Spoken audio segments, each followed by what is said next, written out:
Tanya Rasulullah kepada malaikat Jibril, apa itu ikhlas? Tanyakan kepada Allah. Atau mungkin kau tahu wahai Jibril, apa itu ikhlas? Malaikat Jibril pun terdiam. Barangkali kau tahu wahai malaikat Jibril, apa itu ikhlas? Malaikat Jibril tidak tahu juga apa itu ikhlas. Akhirnya malaikat Jibril pun bertanya kepada Allah, apa itu ikhlas? Jawaban dari Allah. Allahul kafi, Rabbuna al-kafi, qasadana al-kafi, wajadana al-kafi, likulil kafi, kafana al-kafi, wa ni'mal kafi, alhamdulillah. Datangi majlis Ar-Ridwan, kalau hatimu galau. Datangi majlis Ar-Ridwan, kalau hati merana. Datangi majlis Ar-Ridwan, sallallahu ala Muhammad, sallallahu alaihi wasallam, sallallahu ala Muhammad, sallallahu alaihi wasallam. Assalamualaikum warahmatullahi wabarakatuh. Alhamdulillah rabbil alamin wa bihi nasta'inu ala umri dunya wa din, wa sallallahu wa sallama ala sayyidina wa maulana Muhammadin wa ala alihi wa sahbihi wa man tabi'ahu bi ihsanin ila yaumiddin wa ana ma'ahum bi rahmatika ya arhamar rahimin. Subhanaka la ilma lana illa ma 'allamtana innaka antal alimul hakim. Rabbi shrah li sadri wa yassir li amri wahlul 'uqdatam min lisani yafqahu qawli. Alhamdulillah, kita bersyukur kepada Allah atas kenikmatan yang telah Allah berikan berupa ilmu baginda Rasulullah sallallahu alaihi wasallam. Ilmu ini adalah permata yang paling dimuliakan oleh Allah. Maka tidak diizinkan seseorang menimba ilmu kecuali memang diizinkan oleh Allah wafat dalam keadaan husnul khatimah. Diceritakan dalam satu tarikh tentang riwayat baginda Nabi besar Muhammad, yang mana riwayat tersebut menunjukkan betapa perhatian Rasulullah dengan para sahabatnya. Suatu ketika Nabi Muhammad ini mendapati satu sahabat yang sudah beberapa hari dan sampai beberapa minggu tidak kunjung hadir dalam majelis ta'lim. Maka baginda Nabi menanyakan kepada para sahabat, aina fulan bin fulan? Mana itu fulan bin fulan yang mohon maaf kaki dan tangannya tidak sempurna? Kakinya tidak sempurna, tangannya juga tidak sempurna. Ditanyakan oleh Rasulullah, mana sahabat kita yang memiliki tangan dan kaki tidak sempurna itu kemana? Biasanya kok hadir. Maka akhirnya sahabat yang lain mencari tahu keberadaan beliau yang dicari oleh Nabi Muhammad. Pada akhirnya beliau Rasulullah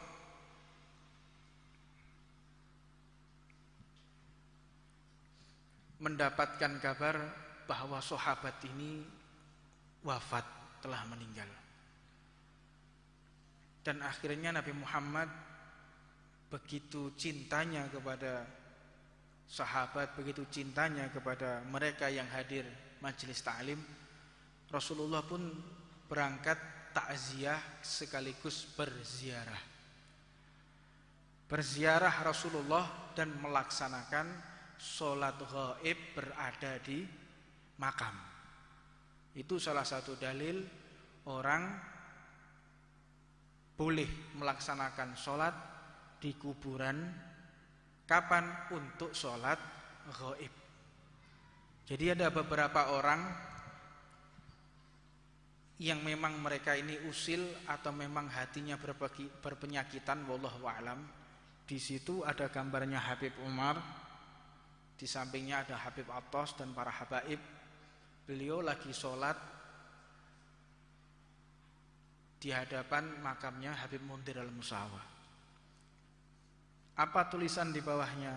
Inilah penyembah kubur yang sholat kiblatnya berada di kuburan. Ini menandakan ya ikhwan, bahwa dakwah kita telah dilihat oleh semua orang.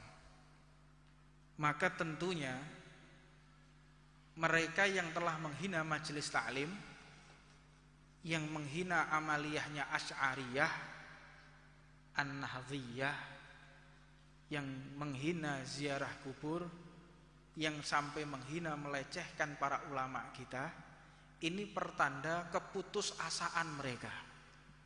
Orang kalau putus asa nggak bisa nyaingi, biasanya menggunjing dan memfitnah, juga mencaci maki. Jadi kalau ada orang yang mencaci maki kita,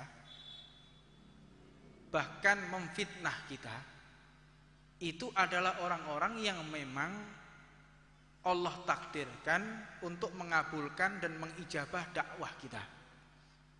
Kasihan mereka, itu mereka yang perlu dikasihan, itu orang-orang seperti itu. Mereka yang usil kepada majelis ta'lim, usil kepada majelis maulid, usil kepada amaliyah Asy'ariyah, dalam tasawufnya Al-Ghazali, ini mereka mencaci maki kita, ini putus asa mereka. Bagaimana cara membuat mereka kembali kepada Allah? Berikan doa kita kepada mereka, jangan dibalas dengan caci maki, terutama di medsos.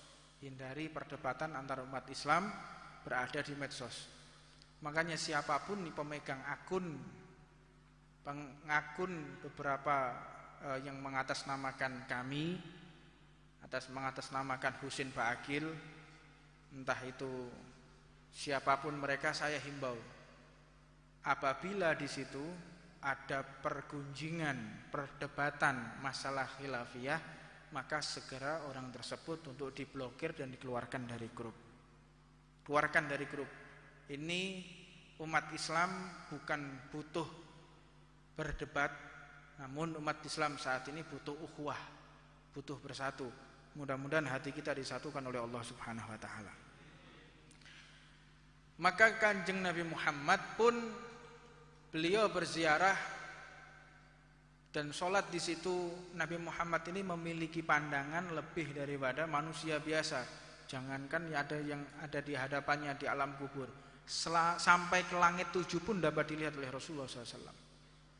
Maka akhirnya Rasulullah pun bertanya, wahai sahabatku, bagaimana keadaanmu di alam kubur ini? Bagaimana kondisimu saat ini? Beliau mengatakan, ya Rasulullah, anta habibullah, engkau adalah kekasihnya Allah. Anta a'lam binafsi, engkau tahu melebihi daripada diriku sendiri. Itu orang yang punya adab kayak begitu. Jika kita berhadapan dengan orang yang alim, berhadapan dengan orang yang kita anggap sebagai guru, sebagai mursyid, jangankan kita untuk menyalahkan mereka, berpikir kita yang benar saja tidak boleh. Itu mursyid thariqah itu kayak begitu modelnya. Orang kalau menjadi santri, menjadi seorang murid, selalu berprasangka baik kepada gurunya atau berpikir positif kepada gurunya.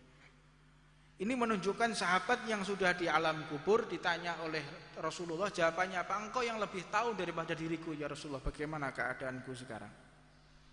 Engkau tahu ya Rasul, aku ketika berangkat menuju masjidmu untuk duduk di majelis ta'lim yang kau biasa ajarkan, aku membutuhkan waktu untuk merangkak selama 3-5 jam. Merangkak dari rumahnya sampai menuju ke majelis ta'lim, ini merangkak ngesot. Ngesot membutuhkan waktu 3-5 jam. Begitu sampai, beliau pun mempersiapkan diri hingga duhur beliau itu berangkat. Itu berarti jam 5 baru sampai. Beliau bercerita, saya berangkat itu biasanya jam 8 pagi. Berangkat sampai di tempatmu duhur ya Rasulullah. Maka aku pun menjaga wudu. Aku tidak batal wudu sampai sholat isya. Jadi beliau itu berangkat mulai duhur, mulai jam 8 pagi sampai duhur, terus sampai asar, maghrib, isya pulang, ngesot lagi. Dari rumah beliau istirahat, makan sehari sekali. Nanti setelah subuh beliau pun menangis, ya Allah, aku tidak ada kemampuan untuk kembali ke masjid, merangkak 5 jam. Maka beliau pun mempersiapkan hari berikutnya jam 8 pagi sudah berangkat lagi, menuju ke majelisnya Rasulullah. Dan itu pun dilakukan sampai beliau wafat. Apa yang beliau sampaikan? Ya Rasulullah, aku menyesal. Apa yang kau sesali? Kenapa? Aku cuman merangkak kok cuman 5 jam. Harusnya aku kalau tahu kenikmatan seperti ini hadir di majelis taklim, fa wallah, demi Allah, jangankan aku merangkak, aku berjalan dengan 2 kelopak mataku akan aku datangi majelis taklimnya Nabi Muhammad. Jangankan merangkak, berjalan dengan 2 kelopak mata akan aku datangi kalau balasannya seperti ini di alam kubur. Maka bersyukur kita di majelis taklim ini, di masjid yang mubarakah ini, kita bersama-sama sholawat dan ba'dal isya kita akan lakukan sedemikian istiqomah insyaallah, dan senantiasa kita hadir. Waktu kita terbatas, belum tentu tahun depan Anda akan melihat saya lagi, belum tentu. Dan antum pun juga belum tentu antum akan bertemu saya lagi, wallahu a'lam. Segala rahasia telah Allah simpan, maka tidak ada yang tahu menjamin kapan kita akan hidup. Minggu depan wallahu a'lam, atau bulan depan, atau mungkin tahun depan. Umur saya sekarang saat ini 36 tahun. Usia Habib Mundir itu 40 tahun. Kalau saya wafat di umur 40 tahun mengiringi Habib Mundir, berarti Anda melihat saya tinggal 4 tahun lagi. Ini semua orang pasti mempersiapkan hari bertemunya dengan Allah Subhanahu wa taala. Bisa jadi Habib Mundir sudah menjelaskan dalam satu kisahnya, saat ini umur saya 37 tahun, kata Habib Mundir. Maka jika ada sesuatu terjadi di usia 40 tahun, saya titipkan majelis ini kepada antum semua. Dan saya pun mengatakan, usia saya sekarang 36 tahun, jika sesuatu terjadi, entah itu tahun depan atau pada usia saya 40 tahun, saya titipkan majelis ini kepada antum semuanya. Mudah-mudahan antum semua menjadi orang-orang yang bisa membuat bangga baginda Nabi Muhammad SAW. Kita melanjutkan apa yang telah kita bahas di pertemuan kita di majelis Ridwan biasanya.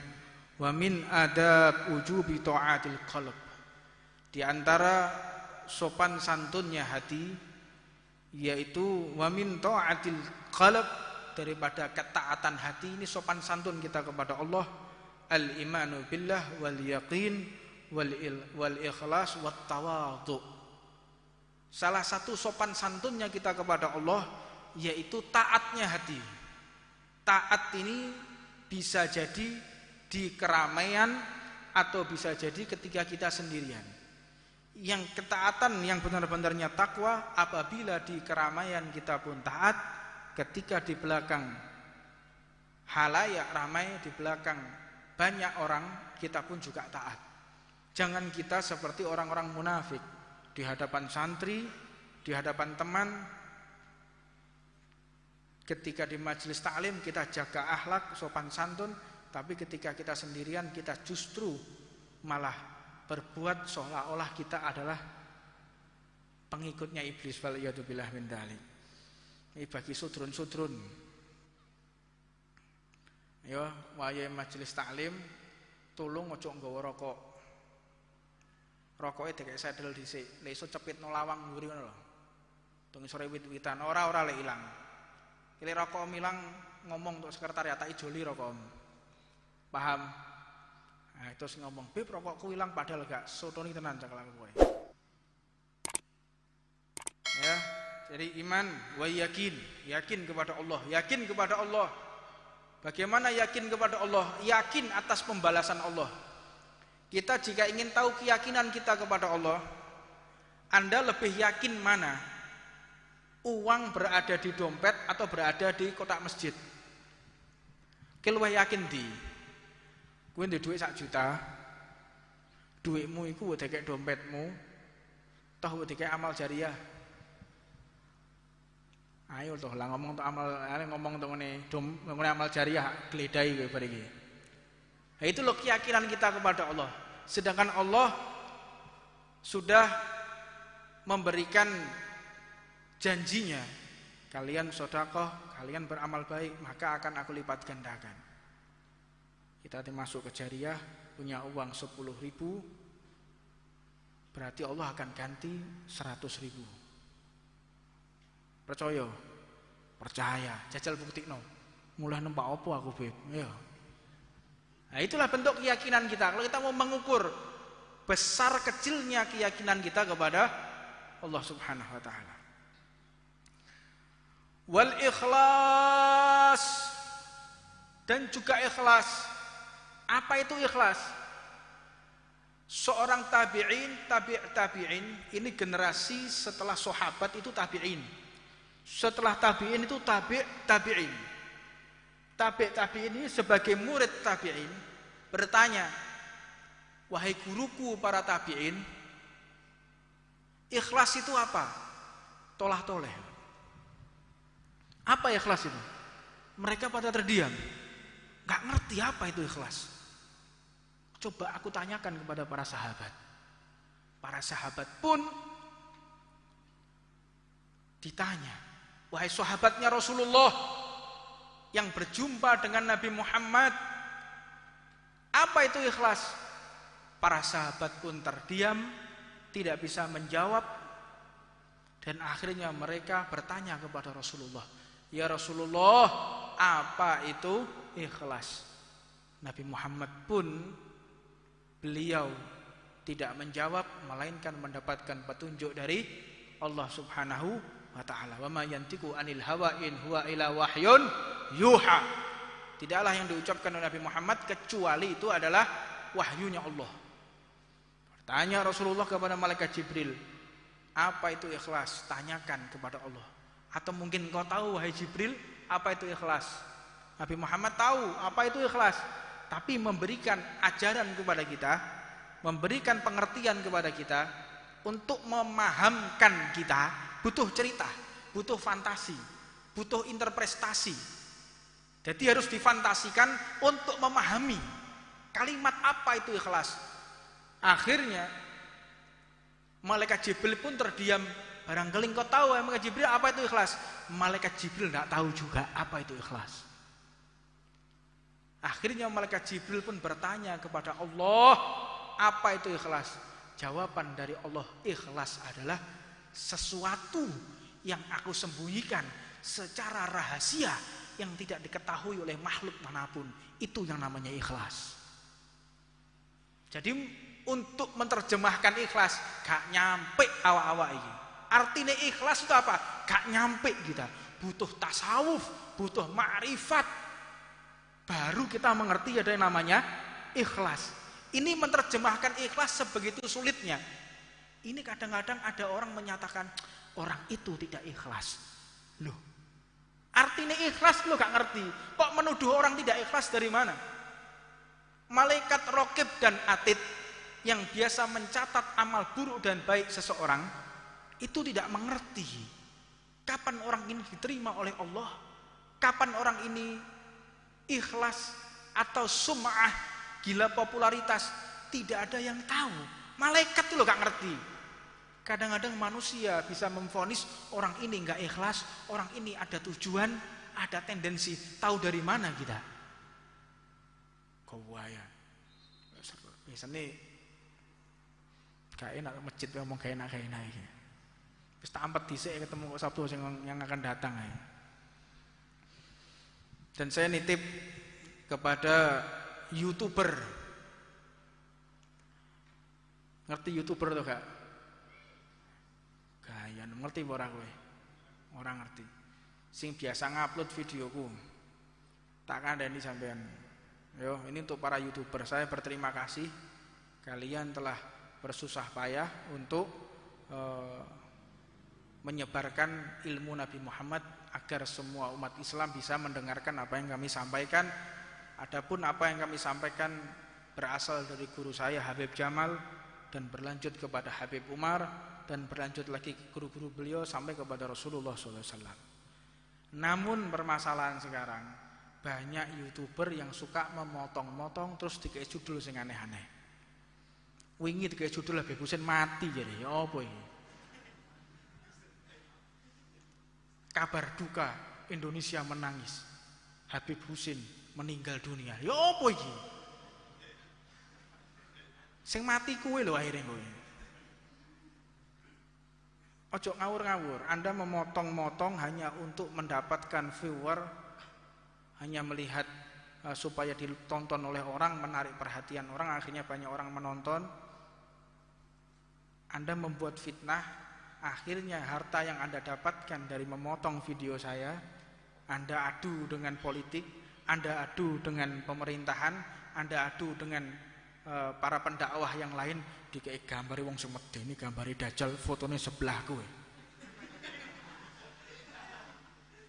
Untungnya gak ditulisi saksikan MMA Habib Husin vs ini, wah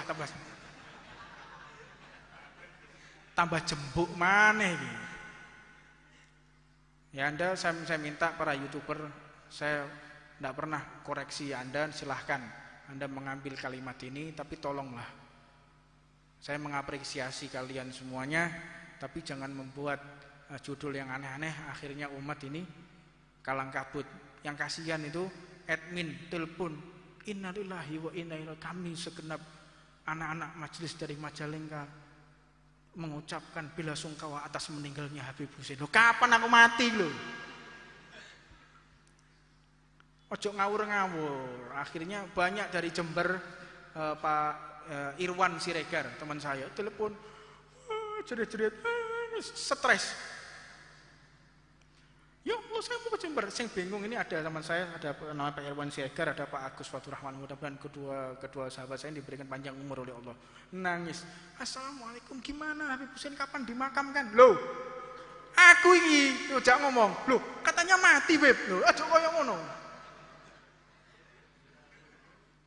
Jangan yang aneh-aneh. Ya akhirnya Anda membuat ini hanya judul, Anda membuat judul, kadang orang itu nggak lihat isinya, kontennya ndak. Iki anyar maneh kayak mau iki. Habib Husin melarang memakai masker. Telepon aku marah. Beb, mohon maaf ya. Ini dari salah satu instansi pemerintah. Kita ini protokol kesehatan, Beb. Habib jangan melarang orang pakai masker. Padha goblok lek jareku. Ya ruwono dhisik aku ngomong apa. Lah ini untuk para YouTuber, tolonglah kalian jangan membuat fitnah di tengah masyarakat, jangan hanya mempertimbangkan kalian mendapatkan viewer dan akhirnya membuat pemahaman yang salah di tengah masyarakat. Wallahu a'lam.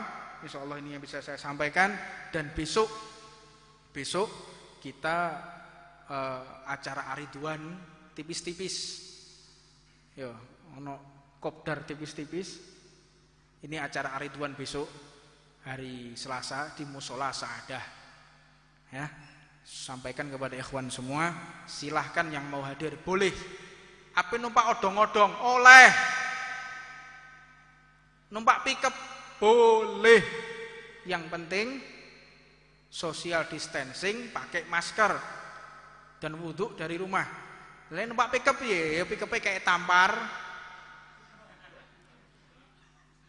Pickup itu biasanya pirang wong biasanya 30 medit itu bisa numpai ya, jadi isinya 30 ya kayak 15. Sementara social distancing ya, saya bocah-bocah tapi 30 besok di sini 50 akhirnya ya. Besok kita pembukaan majelis di musolanya Kiai Haji Fathul Huda di Musola Saadah, tepatnya di depan rumah Al-Fakir. Di situ kita baca Maulid Ya Ulami sebagaimana rutinitas kita baca rotib. Setelah itu kita membaca Maulid Ya Ulami dan kita akhiri dengan majelis taklim. Sampaikan pesan ini, kalian semua buat status, ajak orang, ngajak wong iki pahalane gede. Ojo status pasal percintaan tok ae. Hati hari ini hatiku galau. Ojo wis hop. Iki masjid tambah gak karu-karuan kok akhirnya. Wis, itu yang bisa saya sampaikan. Kalau ndak Sabtu ini, Sabtu depan kita digor, tapi besok kita pembukaan majelis Rafiqul Haddad Ariduan Tuban, insyaallah di Mushola As-Sa'adah. Wallahu a'lam. Ini bisa saya sampaikan, mudah-mudahan bermanfaat buat kita semuanya. Wassallallahu wasallam ala sayyidina Muhammadin. Alhamdulillah.